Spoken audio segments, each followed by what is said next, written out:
कि मुझे कुछ कहना है। साहब खड़ा हो गए। साहब कहनी कि आओ चले हम शिव के ओर। आओ चले के मतलब कि आओ हम भी तुम्हारे साथ में हैं। आज खुशी मिलती है कि जब भी हम और आप धरती छोड़ के जाएंगे तो मेरे साहब वहाँ खड़े रहेंगे फूल के थाली लेके हमको और आपको निवाजने के लिए। पहले ही साहब चले गए कि गुरु भाई गुरु आएगा तो मैं उनका पाँव को धोऊंगा और उनके लिए तालियां बजाऊंगा। तो सचमुच में साहब आज जो भी गुरु भाई गुरु बहन यहाँ से जाते हैं तो मेरे साहब ताली बजाते हैं और साहब ये भी कहे हैं कि मैं उसके उधार को जो जिसने किया है गुरु के काम मैं सूद समेत उसका वापस करूंगा। क्योंकि महादेव कुछ भी नहीं रखता है, ना दुख रखता है ना सुख रखता है। आप जो करते हैं आपका दुगुना आपके वापस कर देता है। साहब ने कहा था कोरोना में कि आप समुद्र में अगर चप्पल फेंकिएगा तो वही वापस आएगा। सचमुच में हम और आप जो कर्म करते हैं वही हमारे और आपके पास लौट के आता है। हम कहते हैं कि महादेव ने दिए हैं, महादेव जो हम करते वही देते हैं। हमारा और आपका कर्म का फल मिलता है और कुछ नहीं मिलता है।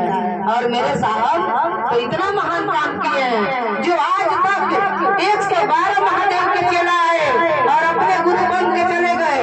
एक बार नहीं कहे कि आप भी महादेव को अपना गुरु बना लीजिए। कौन कहा? मेरे साहब श्री हरिंद्रानंद जी ने, जो इसी अमलोरी में 1948 में उनका जन्म हुआ सुबह के 8 बजे 8:08 पर। हमारा और आपका सौभाग्य है कि साहब हमारे घर के बच्चे हैं, हमारे घर के मालिक हैं। राखी के दिन साहब का फोटो एक लगा है दुकान में, उसको लेके मैं चली गई ऊपर। किस लिए? राखी बांधने के लिए साहब को। और राखी बांध के फोटो ऊपर रख दिए कुछ देर के लिए। जब नीचे आए दुकान में देखे तो मेरा धक करेजा हुआ कि साहब तो दिख ही नहीं रहे हैं। लग रहा था कि दुकान में कोई नहीं है, मेरा दुकान खाली है। तुरंत लाए फोटो और साहब का फोटो दुकान में लगा दिए। जो कोई गुरु भाई गुरु आता है तो कहते हैं कि महादेव को गुरु मान लीजिए ना। देखिए मेरे मालिक बैठे हैं, वही 3 सूत्र दिए हैं। तो आप भी महादेव को साहब को अपने घर के मालिक बना लीजिए, अपने घर के सदस्य बना लीजिए। अपना दुख कहिए उनसे।